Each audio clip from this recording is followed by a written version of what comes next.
Folha FM 98,3, Campos dos Goytacazes. Começa agora o Folha no Ar, primeira edição, oferecimento Laboratórios Plínio Bacelar. São 7h03. Bom dia a todos, eu sou Marco Antônio Rodrigues. Hoje é segunda-feira, dia 22 de abril de 2019, dia oficial que Cabral descobriu o Brasil. E vamos conferir agora os principais assuntos e as manchetes do jornal Folha da Manhã. Vocação do Açu para indústrias de óleo e gás ganha reforços. No balanço do primeiro trimestre, o Porto firmou contratos com Petrobras e a norueguesa Equinor. Na entrevista com o primeiro vice-prefeito garotista, Adilson Sarmet, ele declara que Garotinho é frio e calculista e acrescentou que o político da Lapa usou o movimento Muda Campos e tem obsessão pelo poder. Interdição de ruas do centro tem previsão até amanhã. A empresa Águas do Paraíba realiza intervenções desde sábado para a instalação do novo emissário de esgoto. Mortandade de peixes em São Francisco gera alerta. Energia solar é realidade em Campos. No esporte, no Clássico dos Milhões, ontem no Maracanã, deu Flamengo com resultado agregado de 4-0. E o Vasco demitiu Alberto Valentim.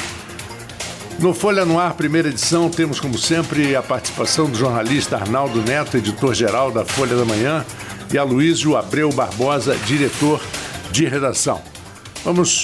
Bom dia, Arnaldo, bom dia, Aloísio. Os nossos assuntos estão aí colocados na mesa, né? E vamos conversar a respeito deles. Vamos falar um pouquinho sobre a vocação do Açu para indústrias de óleo e gás que ganha reforço, Arnaldo. Bom dia, Marco Antônio. Bom dia, Aloísio. Bom dia aos nossos amigos ouvintes da Folha FM.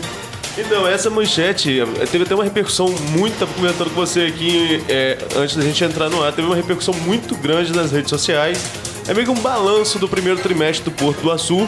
Traz ali um balanço das ações, dos contratos que foram firmados, melhor dizendo, que vão fortalecendo o Açu no setor de óleo e gás. A gente falou sobre isso aqui no início do mês, lá no programa, até foi no mesmo dia que o Sofiati esteve aqui. Eu lembro que a gente trouxe no ponto final um desdobramento de uma reportagem da revista Veja, de 4 páginas dedicada a esse assunto, em que tratava da questão da mudança do foco do Porto do Açu para o setor de petróleo e gás. E no ponto final da edição desse domingo, a gente até faz um paralelo com a situação que o município, a região, o estado como um todo vive, mediante a possibilidade do corte dos royalties de petróleo, né?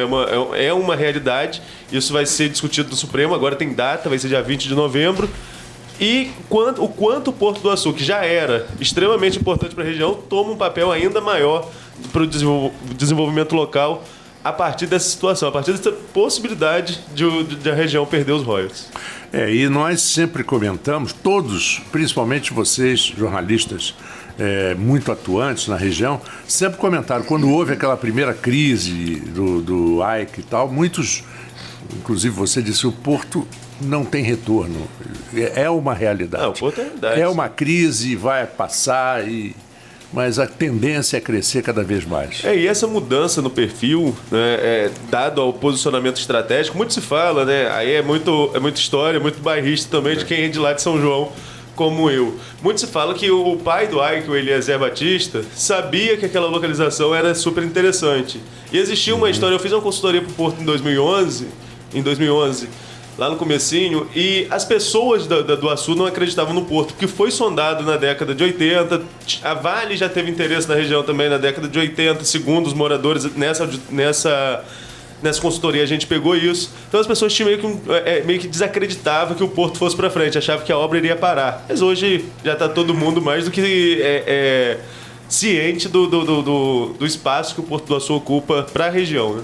É interessante que o Eliezer Batista foi ministro de Minas e Energia. De Geisel. De Geisel, exatamente.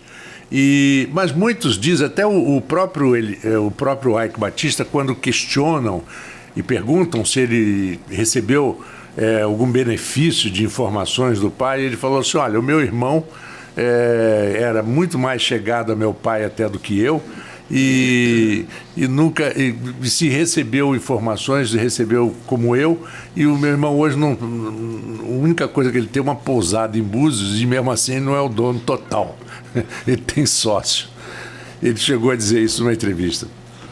E a Veja lá atrás, quando a gente abordou aqui a questão da Veja falando sobre o Açu, a Veja ela destaca que não foi só um PowerPoint do Eike Batista, né? Uhum. Porque quando veio a derrocada do Grupo X, a derrocada do Eike Batista, era o sétimo mais rico do mundo, veio aquela derrocada, apostando na indústria de óleo e gás, ironicamente, e hoje seu maior empreendimento começa a convergir para esse setor. A instalação dos hubs de gás que já estão em andamento, a termoelétrica em construção, todo esse setor de óleo e gás, tirando o protagonismo que era de Macaé e de Vitória, e agora vindo para São João da Barra, num empreendimento privado que é o Porto do Açu. Bom, o segundo assunto bem interessante, está destacado, e a entrevista eu li, fantástica, do primeiro vice-prefeito de Garotinho, 1989, né? Quando o Garotinho assumiu, o Adilson Sarmé é o vice-prefeito. E ele declarou nessa entrevista que Garotinho é frio e calculista. E falou outras coisas também. Bom dia. Bom dia, Marco. Luiz. Bom dia, Arnaldo. Bom dia, ouvintes. Tô acertando, ouvintes, não mais leitores. Devagar vai. Na entrevista, estava até relendo aqui, que foi eu que fiz junto com o Matheus Berriel. Entrevistamos o Adilson Sarmé. Eu conheço o Adilson Sarmé de longa data, né? Ali do Muda Campos, de 89. E depois sou muito amigo do sobrinho dele, Pedro Sarmé. Fomos amigos de infância. E Adilson estava um pouco sumido da política, do cenário político de Campos, né? Ele foi candidato a deputado pela última vez em 94, como está aqui na matéria, depois não frequentou ainda o diretório do PT, mas ele falta uns 15 anos que não frequentava mais. Então, é uma pessoa que eu tive vários retornos dessa entrevista, e um deles inclusive do Jorge, que esteve aqui na semana retrasada. Jorge foi quinta-feira de semana retrasada. O sociólogo da UF falou que é uma entrevista importante até para fonte historiográfica, né? Uma espécie de uma Wikipédia aí da história política de Campos da região. Adilson, médico, clínico geral, né? Muito conceituado, humanista, e fala várias coisas aqui. Falar que Garotinho frio calculista não é nenhuma novidade, né? Não é nenhuma novidade. Eu acho que o grande plus da matéria é justamente essa historiografia, porque eu tô com 46, você tá com quanto, Marcos? 60 aí? Eu? 67. 67. Você não é daqui, você ficou aqui, já saiu e tal. Exato. Não acompanha talvez tão de perto. Mas principalmente nesse período que você está se referindo, não acompanhei tanto. Embora eu estivesse aqui na eleição de Garotinho da primeira vez. Mas vai e volta, você não pega o... Não pega o fio da meada. Perde um pouco, pega o bonde andando.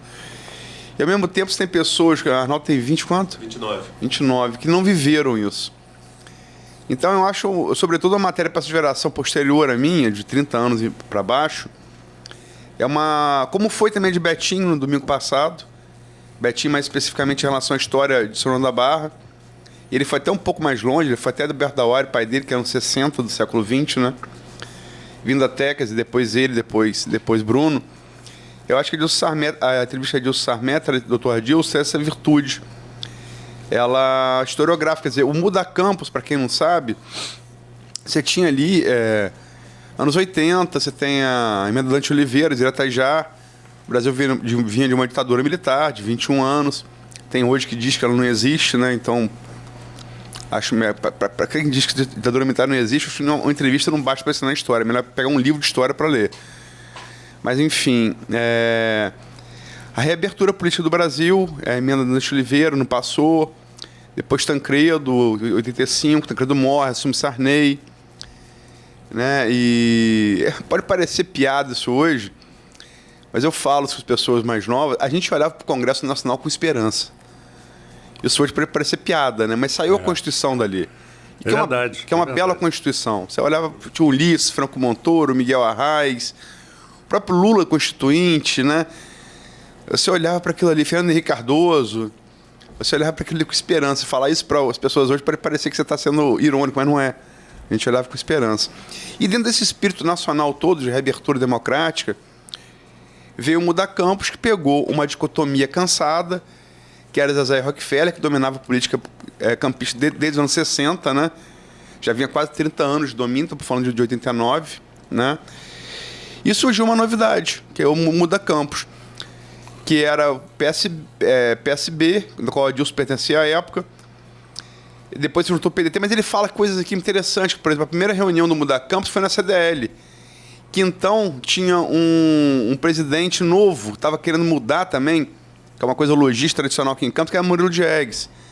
Então era muita gente nova chegando no momento em que o Brasil estava se reabrindo, e Garotinho, acho que foi muito patente, como ele pega isso daí, surfa muito bem isso, muito habilidoso, muito inteligente, muito sedutor.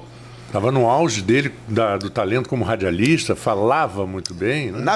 Na verdade, quer dizer, ele já havia ganho a eleição para deputado estadual de 86, né? Já. Inclusive, ele era secretário, ele tinha sido licenciado da Alerj, ele era secretário de Agricultura de Brizola nessa época, né?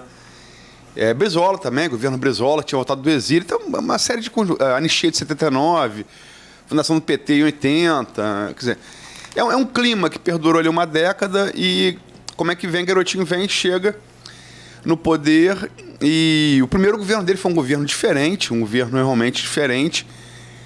Quer dizer, tem hoje pessoal que está... Capi morreu, Arthur Gomes está aí, mas eu me lembro que eles falando, esse pessoal que... Quer dizer, eu era garoto naquela época, mas não tinha muita... Tinha 15 anos, em 87 eu tinha 15 anos. Em 89 eu tinha 17. Mas eu lembro eles falando do primeiro Verão do Farol. Falou de Verão do Farol, parceria com o Sesc, não sei o quê. Que era um bando de artistas porra louca.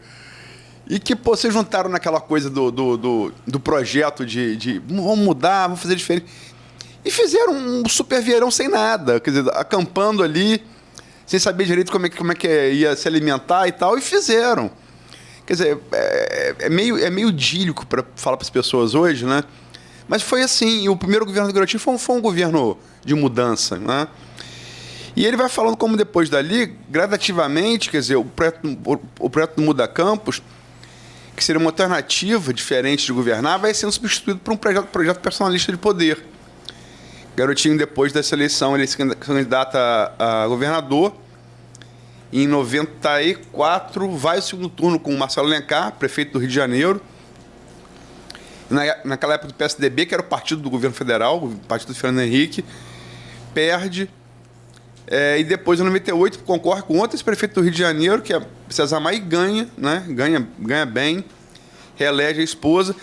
Mas com a partir dali, quer dizer, ele vai ainda no Muda Campos, ele vai se distanciando do projeto do Muda Campos, vai virando uma coisa personalista, né? E a Dilson, também, para quem não sabe, quer dizer, hoje, as pessoas tendem a achar que o mundo desde quando elas nasceram, né? Que o mundo nunca foi diferente. A gente fala Ferreira Machado hoje, quem transformou Ferreira Machado de um hospital para doença infecciosa, sobretudo tuberculose, o Ferreira Machado era conhecido como hospital tuberculoso, numa referência municipal, regional, para atendimento de emergência e urgência, foi Adilson Samé. Ele foi o primeiro diretor do Ferreira Machado. Ele que transforma um hospital que era muito especializado num grande centro de atendimento, né? Então, muita coisa que eu acho que é importante as pessoas lerem para saberem, né, como é que eram as coisas até ontem. Quer dizer, não tem muito tempo assim. 89 tem quanto tempo? Exatamente. 30 anos. Não tem tanto tempo assim. A gente não está tão velho assim, Marco. Não tem tanto tempo assim, né? Pois é. Não, e você falou uma coisa interessantíssima. Por exemplo, muitos dizem hoje, é confuso, porque muitos jovens não não vivenciaram os anos de repressão. Não vivenciaram, se basearam em informações e leituras. E os mais velhos, que de repente não estavam no centro ou não estavam envolvidos com nada também acham que não houve a ditadura militar, que houve um regime militar e que, na verdade, era um regime militar disfarçado de democracia. Todos nós que vivemos... Eu, em 1965... Mal disfarçado, né? Mal disfarçado. Eu, em 1965, eu era aluno de um colégio de primeira linha no Rio de Janeiro, que era o Colégio de Aplicação da UERJ, na UEG, na época, Universidade do Estado da Guanabara. Eu era vice-presidente do Grêmio e o presidente do Grêmio chama-se Chico Alencar, que era meu colega de colégio. Era 2 anos na minha frente, era um pouquinho mais velho. E a gente era atuante, e a gente tinha medo. Não foi assim. Não acredito que tenha sido... A gente não pode falar que tem aquela violência em outros países, mas... No Chile e na Argentina foi bem pior. Assim, muito pior. Per capita, né? Porque o Chile e a Argentina são países bem menores, né? Mas foi realmente pior. Agora... ditadura disfarçada de democracia, ditadura brasileira militar disfarçada de democracia, é igual a gente com cavanhaque, com barba, botar uma peruca e achar que virou mulher, né? Não dá pra se não raspar o rosto. Não dá. Entendeu? Então é ridículo esse tipo de briga, de discussão. Não houve. Ou então pior, quem matou mais? Stalin, Hitler. Quem matou mais, exatamente. Placar de chacina, de genocídio. Isso aí é triste. Esse placar aí realmente é triste. Bom, seguindo aqui, a mortandade de peixes em São Francisco gera alerta. Aliás, isso gera alerta em todos os lugares onde isso acontece. Falta de oxigenação, uma série de problemas. Não é isso, Arnaldo? Não, é verdade. É um assunto que já é recorrente lá em São Francisco, um assunto que já está em discussão... Já está em discussão há algum tempo e está em investigação, né, principalmente. A Secretaria de Meio Ambiente está aí averiguando as causas para a gente ter aí um relatório e poder esclarecer essa situação. Mas a gente está acompanhando também todos os desdobramentos disso com relação à investigação da própria Prefeitura. Diga-se de passagem, a Prefeitura mesmo já tomou a liberdade de fazer essa apuração. Uhum. Seguindo um pouquinho, outro assunto bem interessante na Folha da Manhã, energia solar já é uma realidade em Campos. Isso. É uma opção a essa questão do alto preço da energia, né? Da energia fornecida pela Enel. E já é uma realidade em Campos. A matéria traz investimentos, explica como que acontece essa questão dos investimentos, qual o retorno que o investidor tem, até porque não é barato, não é para a gente pensar que a pessoa vai lá e logo compra, mas é um investimento que traz retorno. Traz um retorno bem interessante, bem rápido, em 2 anos, parece. Isso. Bom, são 7h20, fala. Só para registrar aqui, o deputado João Peixoto chegou aos estúdios. Daqui a pouco vamos começar a entrevistá-lo. Bom dia, João. Bom dia a todos. Então vamos a um pequeno intervalo. Antes do intervalo, só uma notinha, porque um ouvinte nosso ligou na quinta-feira pedindo para a gente fazer uma matéria esclarecendo que Chapéu de Sol estava sem ônibus. E eu falei com ele que a gente ia abordar no final de semana, coincidentemente com uma boa notícia, um movimento lá dos moradores, até à frente um jornalista que trabalhou com a gente, o João Noronha. Deixa eu te perguntar se eu conhecia a fonte. Conheço. Aquela pauta. Não, mas o ouvinte que ligou é aqui de Campos, tem uma residência, tem uma casa lá e falou que estava sem ônibus para ir. Eu falei que a gente ia apurar para o final de semana e, felizmente... Depois de um acerto com o Detro, sem dar mais informações, a 1001 informou que retomou as linhas lá em Chapéu de Sol. Bom, então, como na segunda-feira passada eu fui fazer uma homenagem ao Flamengo, a Luísa, na mesma hora, falou: rapaz, não ganhamos ainda, olha aí, o negócio de comemorar antecipado, e você não estava. Né? Então eu resolvi, antes de ir para o intervalo, a gente faz uma homenagem ao Flamengo e agora, sem dúvida alguma, com 4-0 agregado, 2-0 da primeira partida, 2-0 da segunda, e fica absolutamente sem nenhuma dúvida a superioridade do Flamengo no Rio de Janeiro. Vamos curtir aí um pouquinho o hino e já vamos. É o meu maior prazer, vê-lo brilhar, você Exatamente. E passou o Fluminense e abriu vantagem, exatamente. Até uns 10 anos atrás, eu acho que o Fluminense era o com mais títulos. Os dois somados, uma diferença grande. Abriu. Tá bom. Tá certo. Aceito. Vamos ao intervalo. Voltamos dentro de instantes. Deixa eu só colocar aqui. Voltando dentro de instantes com o papo com o deputado estadual João Peixoto. Já.